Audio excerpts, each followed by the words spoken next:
Go. All right, 5.3 homework help. Ka-chow. Yeah. All right, question 1 has 5 parts. That's fun. They're pretty quick. It says graph the exponential function, identify the domain, range, y-intercept, and asymptote. Remember that funny word, Abby? Giggle. Asymptote, okay? Yeah, she wrote it in Asymptote. the book, too. It's a weird word, but what is an asymptote? Abby wrote it in her book. Ricky? 1 to 0. No, what is an asymptote? It's a line that the function is trying to reach but never will. Yeah, it's the line that the function gets closer and closer and closer to. It's approaching, but it will never actually touch it or meet it. So we'll deal with that in a second. The first one it's asking for is just to simply graph the exponential function. So we have the function y equals 10 to the x power, and we have to see which one of these graphs match. And of course we can we can enlarge them in a second to choose. But before we can match it to the graph, we actually have to get a table of values to see what some of the coordinate points will be. Yes, Ricky? No. Okay, so I'm gonna do a table of values. I don't know, let's do it right here. So I'll do x, and then I'll do, I'll do my little, Can we turn the lights off? oh sure.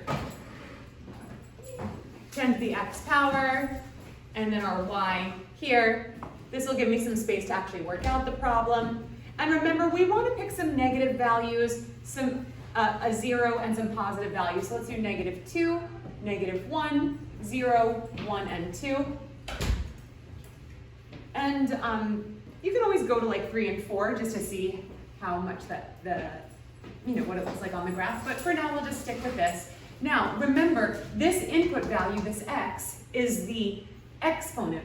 The x value, or x coordinate, is represented by this exponent over here. So we have 10 to the blank power. Right now, we're going to fill it in with a -2, which is what? X. No. Oh, wait, sorry, -5. Negative? No. I don't know. I'm hard. Ricky, are you trying to go ahead? Hands up.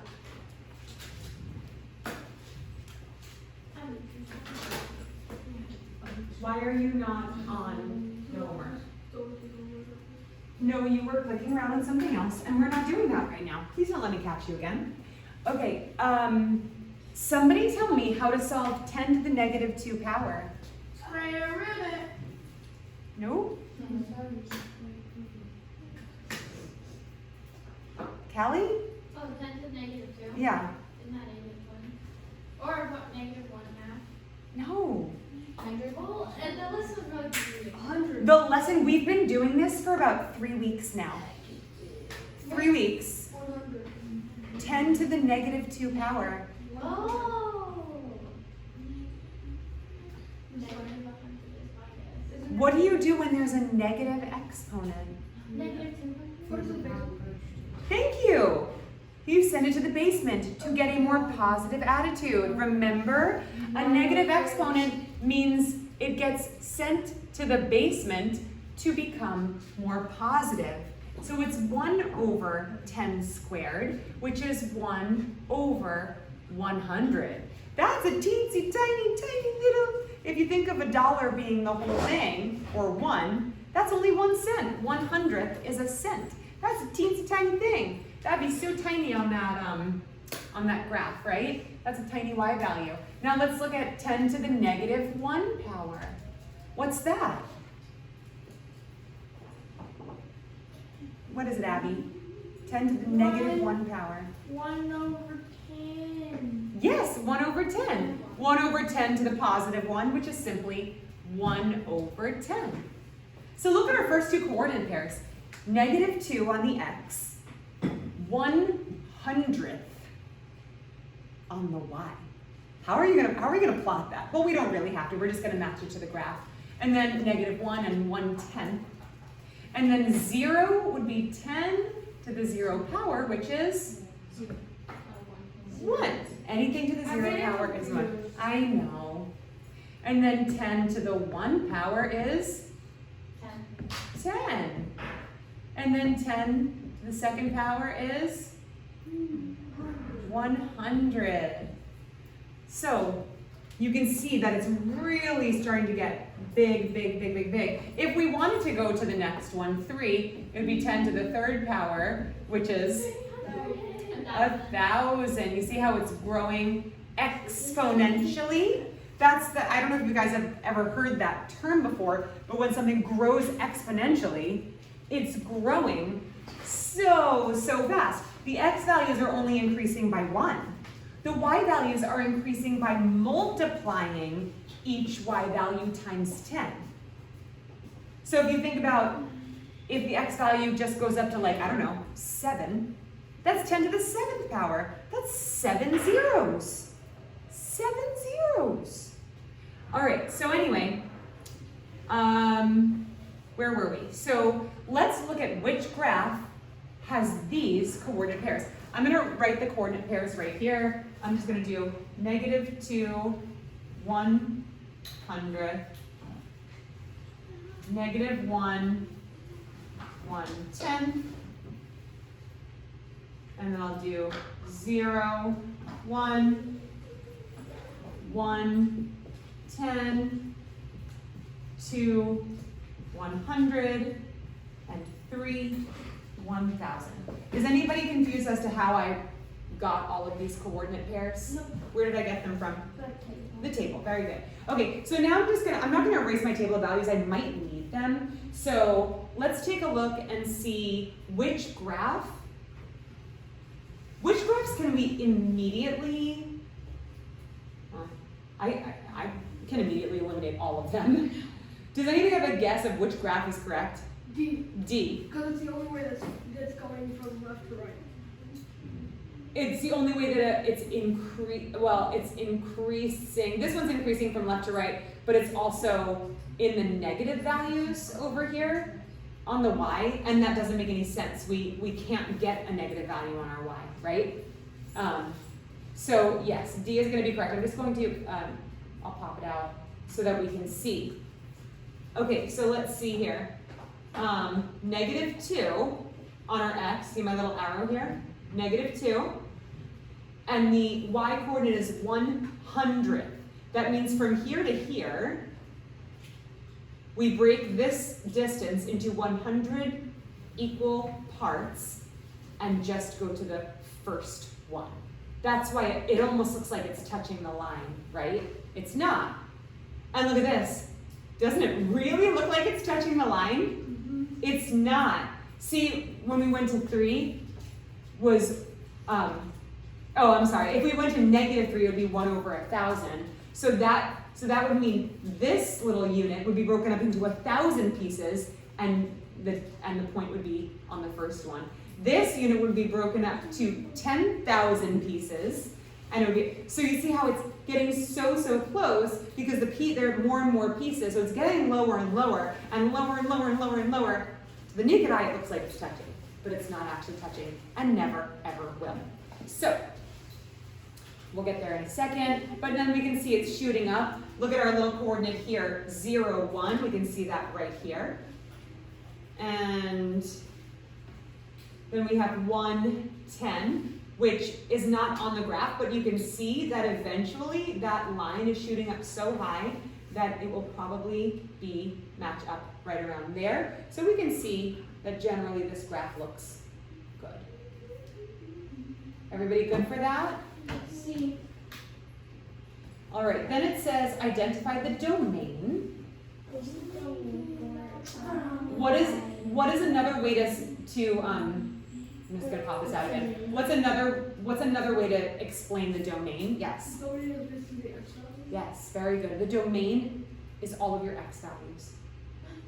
What do we call the y values? The range. The range, very good. So the domain is all of your x values. Now, are we able to see all of the x values of this function? No, because the graph will go on forever in the negative direction on x and the positive direction on x.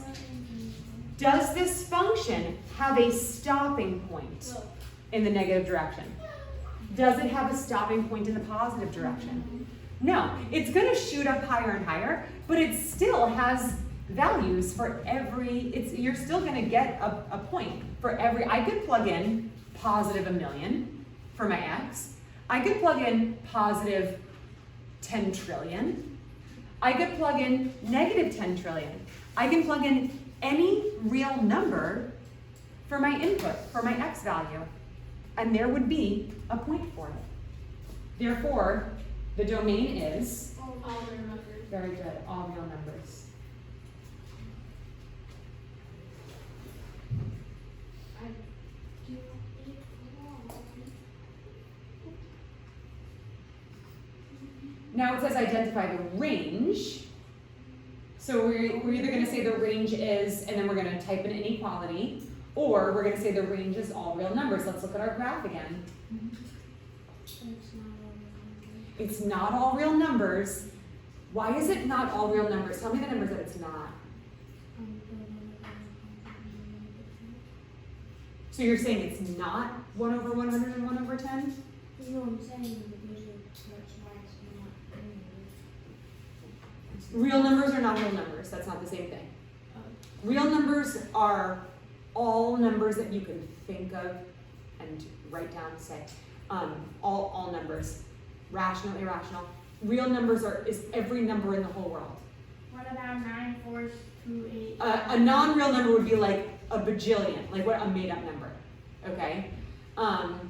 So whole numbers are a very specific group of real numbers.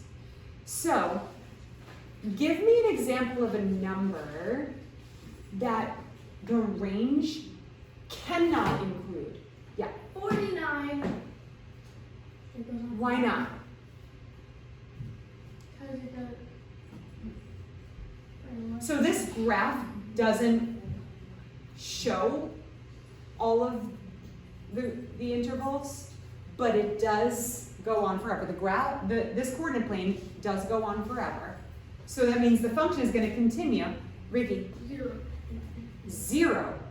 Why is 0 not included in the range? Can you explain that? Because it's not going over. The 0 is in the middle. I don't know how to describe it. Like the line isn't going to 0, and the 0 is shared between the x and y. Yeah, so the function is approaching 0 for the y-axis. It's approaching 0, but it's never going to meet it. And if it's not going to meet 0, then it's sure as heck not going to meet what numbers? Negative. Negatives. So y cannot be 0, and y cannot be negative. So how can we write an inequality to represent what y can be? Yes. Why? Like this thing goes this way. Use your terms greater than or less than, or greater than or equal to, less than or equal to. Why is greater than Y is greater than 0, that is correct. So your range is y is greater than 0.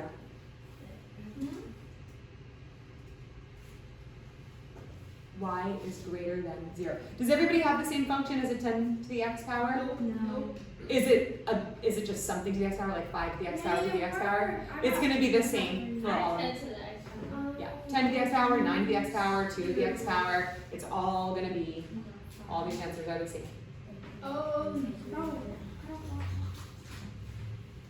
The y-intercept. this line? The y-intercept, Hold on, this line. what? It's numbers are like numbers. Can you just write the answers down and then you can, when your numbers are working? Okay. Emily A, what is the y-intercept of this graph? The y-intercept is the graph of Or the function?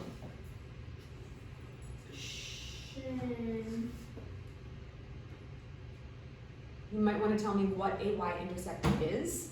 It's the same definition as when we were talking about y-intercepts with linear equations. Y coordinate, right? It's the y value Yeah. where what? Where it. I'll give you a hint. The definition of y-intercept is in the name y-intercept. What does intercept mean? Intercept means like. Yeah. Like intercept line. So it intercepts what? What? The graph. Where? Where it's something in. I'll give you a hint. It's in the name y-intercept. The function is intercepting what? The line. The y-axis. Very good. So we just defined a y-intercept. All y-intercepts everywhere. Why are we clicking? Hands up.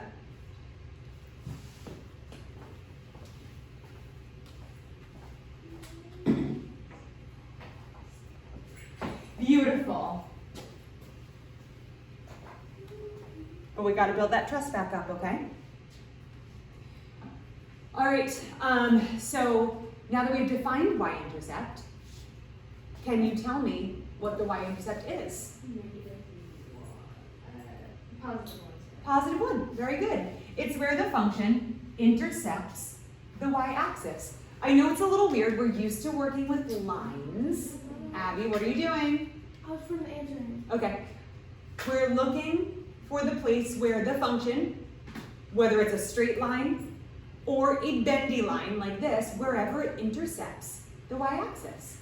And of course, we also know that wherever it intercepts the y-axis, x will also have the value of what? X has to have the value of what to have a y-intercept, to have the y-intercept? 0. 0, very good. Where's my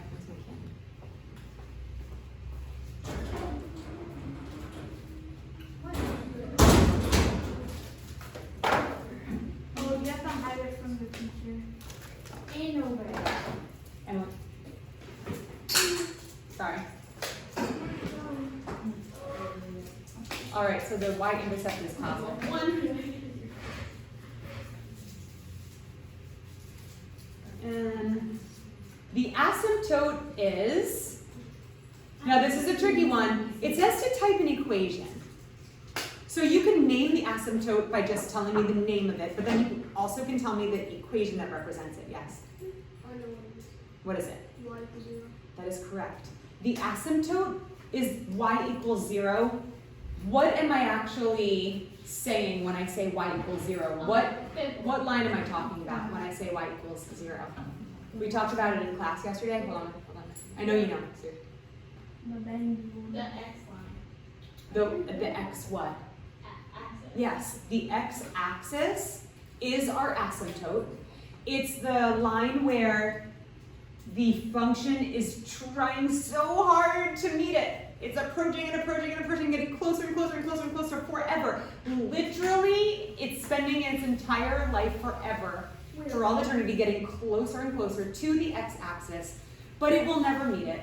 Therefore, the x-axis is the asymptote, but we don't write x-axis as the answer. We have to write the way that Ricky said it. It says to type an equation. The equation for the x-axis is y equals 0, which sounds weird because the equation has a different variable than what it's actually called. It's called the x-axis, but we call this line y equals 0 because anywhere on this x-axis, the y value has to be 0 because it's not up or down anywhere. Okay, so it's y equals 0. I'm going to go to question 2.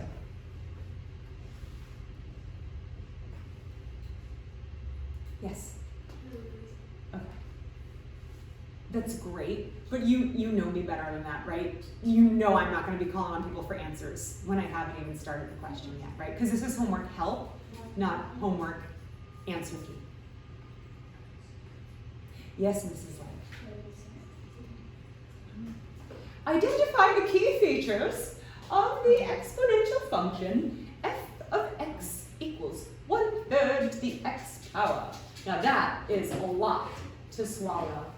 So the key features are things like the x-intercept, the y-intercept, the domain, and the range, and the asymptote. It's basically like everything that you can find out about a function is a key feature. Key meaning important. So the important features of this function, and it's going to break them down for you in a little question. So I'm going to erase this because that was for the previous function. Now we are dealing with the function that has a fraction as its base. You should have had Gary. Why? Am I not doing a good enough job? No. Okay, thank you. All right, so if you don't have 1 over 3, like when I was doing this on my own, I got 1 over 11, which was really annoying. You have 1 over 11? Okay, so I'm going to do 1 over 3. You do it for yours, okay? But the process is still the same. And if you need help, I can help you. All right, so it says find the x-intercept. Now, here's where it's going to get a little funky. Before I answer any of these key feature questions, I want to graph this because, or at least get my table of values. Yeah, I can graph it too. Let's get our table of values first. So let's plug in some values for x, put them into the function,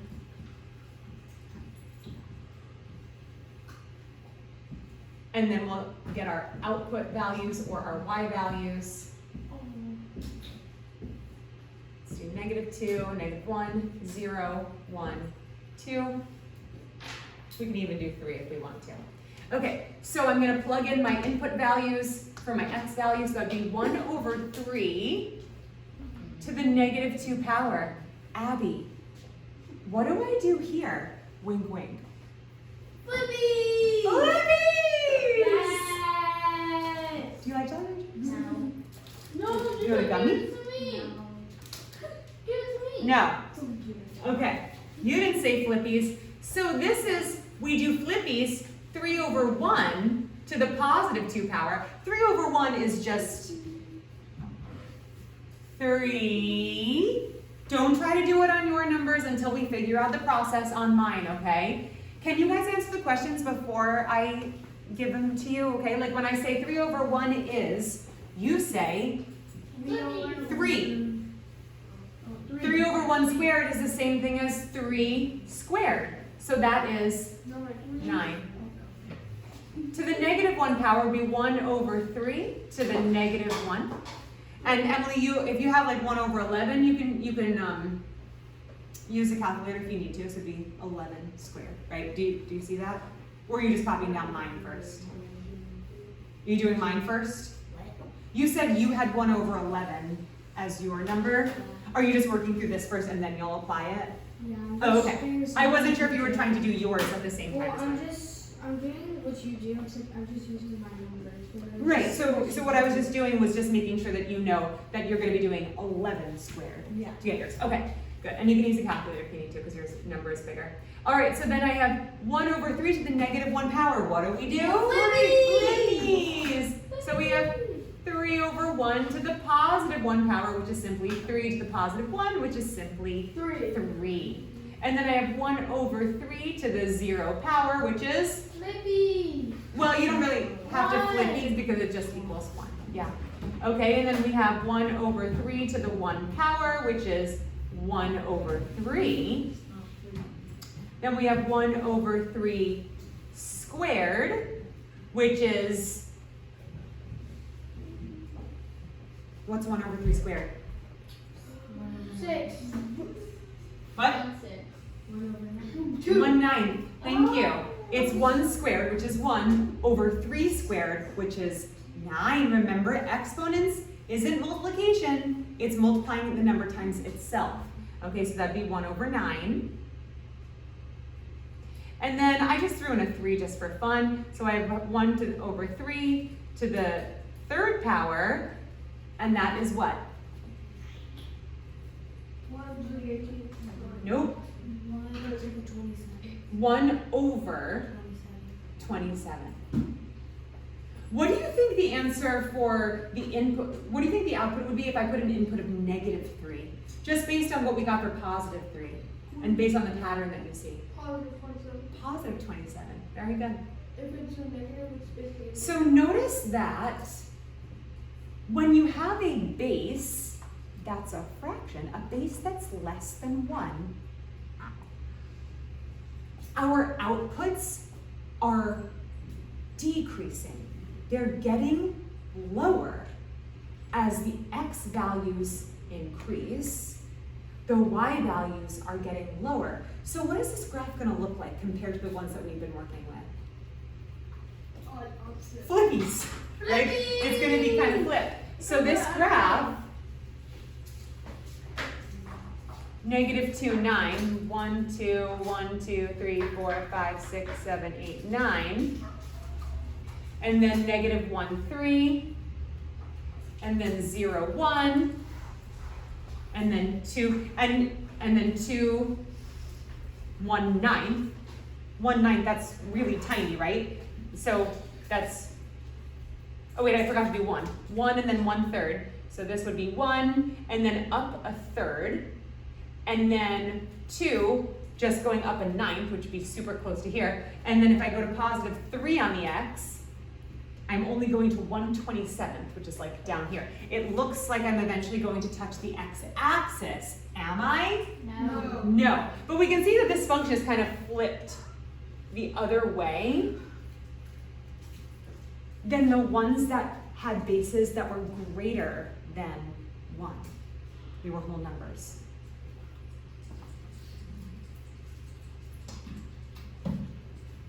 Okay, so we can see this graph. Now this is a really tricky question. When I first read this question, I was like, wait, this is weird. Check this out. It says find the x-intercept. If the y-intercept means that it's the place where the function will intercept the y-axis, then the x-intercept is the place where the function will intercept the x-axis. Can you please tell me where this function will intercept the x-axis? Yes.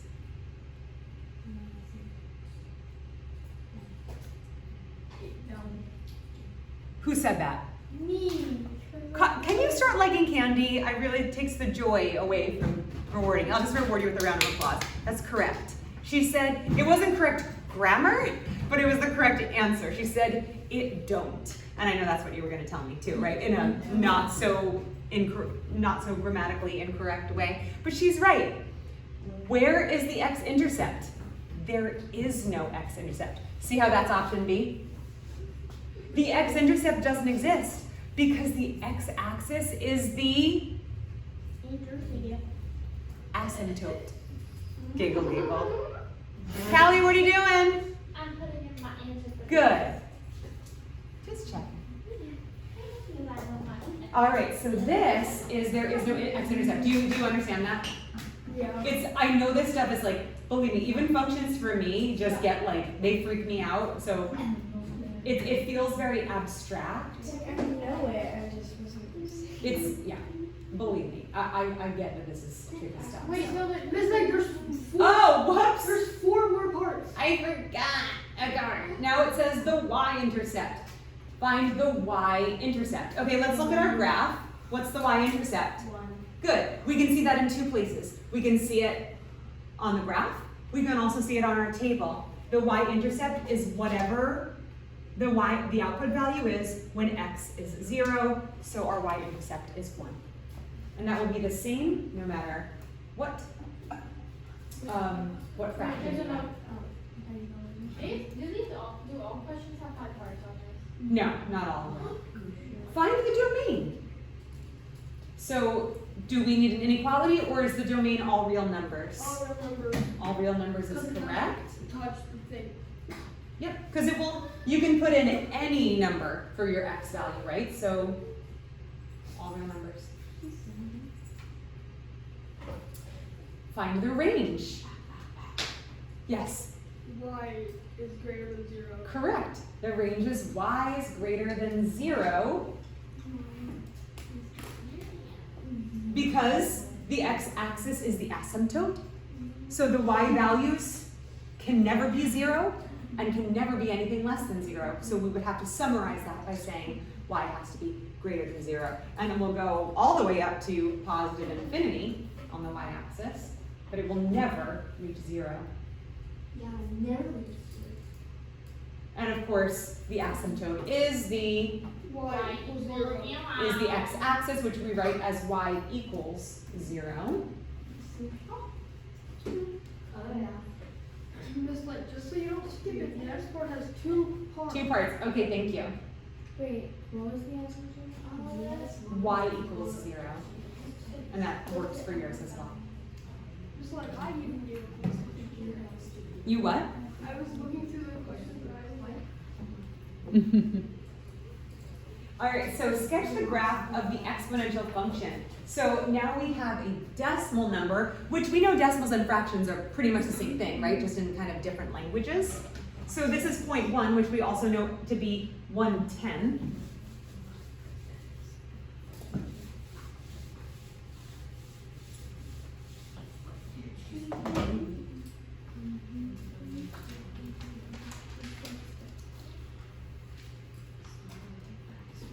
And honestly, I find it easier when I have a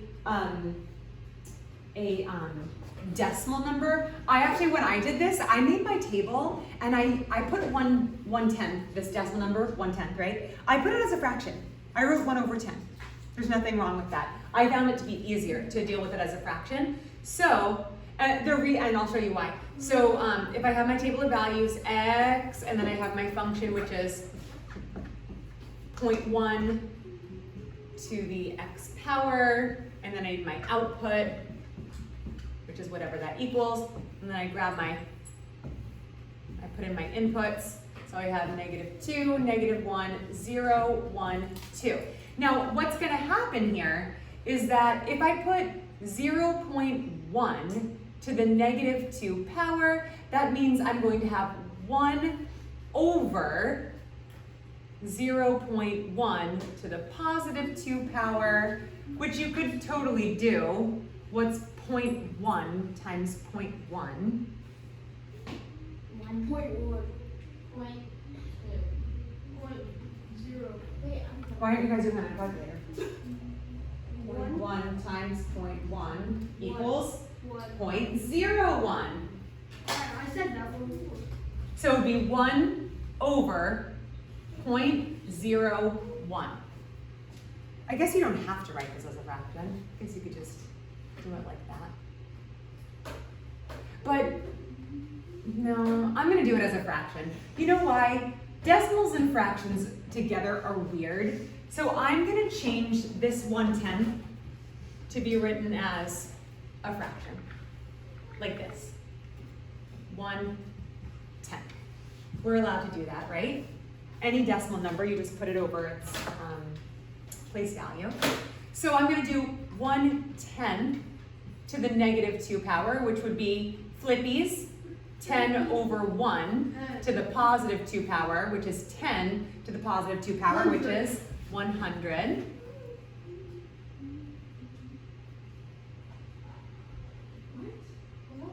Sorry. Why was that different from, I'm confusing myself. 1 over 10 to the -2 power, we do flippies to the +2. When it was 0.1 to the -2 power, we did flippies to the +2 power. Oh, yeah. That's because, watch this, because when we got 1 over 0.01, do that on your calculator. 1 divided by 0.01 equals 100. And that's why, this is what we got when we did the decimal version, 1 over 0.01. When you actually divide that, you get 100. So that's why I said doing it as a fraction works better. And then we have 1 over 10 to the -1 power, which we do flippies, which would be 10 to the 1 power, which is 10. Then we have 1 over 10 to the 0 power, which is 1. 1 over 10 to the 1 power, which is 1 over 10. And 1 over 10 to the 2 power, which is 1 over 100. I'm gonna go a little bit faster now, okay? Oh! Guys, why did you stop me? It says complete the table. Oh, it says sketch the graph. That's why I was doing that. But it just says complete the table of coordinates. Okay, what's -1? What's the output? 10. And for 0? 1. 1/10. And for 1 is 1/10. It says type integers or fractions, so 1/10. Easy. I made it a little bit too difficult. Yeah, I'm like really confused right now. Yeah. Why? Mine It's like- was confusing me. What? Which part? Everything? The table. This table? Oh, is it because it's horizontal? No, mine's different. So like I'm doing the same thing you're doing, but like So what number do you have? 0.5. Okay, so your number, your fraction, you would be working with 5/10, aka 1/2. You could reduce it down to 1/2 and do your, What about 0.7? that would be 7/10. So you would do flippies. So if it's -1 and you're plugging -1 in for your x value, that's, okay, you can do it as a decimal if you want. I'll do it as both ways. So you had 0.7 to the -1 power. I mean, you could literally just do that on your calculator. Do you know that? 0.7 to the power of 1 and then do a negative equal, oh wait. Oh shoot, is that, I think you do need to do it as a fraction, because you do 0.7 to the power of 1, -1, yep, it's an irrational number. So, we're gonna have to change this. We're gonna make this 7/10 to the power of -1, which means flippies, 10/7 to the power of +1, which is simply 10/7. So your answer would be 10/7.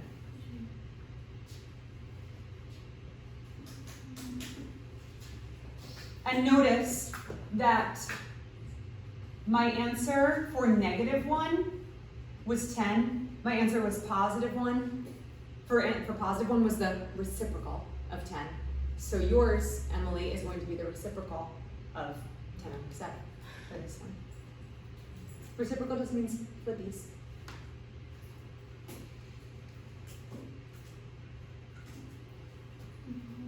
Gosh, I got it correct. Okay.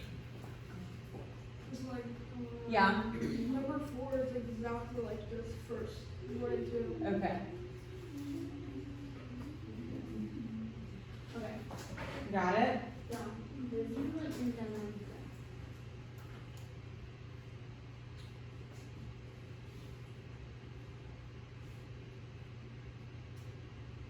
yeah, that's right. That's right. This says part 1 and 2, but I don't see the second part. Oh. Okay, then we have our graph. We have to see which graph matches up to our table right here. If we have -1 on the x, we have to have +1 on the y. Hey, this function doesn't have any negative x value and then +10, so it can't be that. This one, if I go to -1, there it is, 10. If I go to 0, there's 1.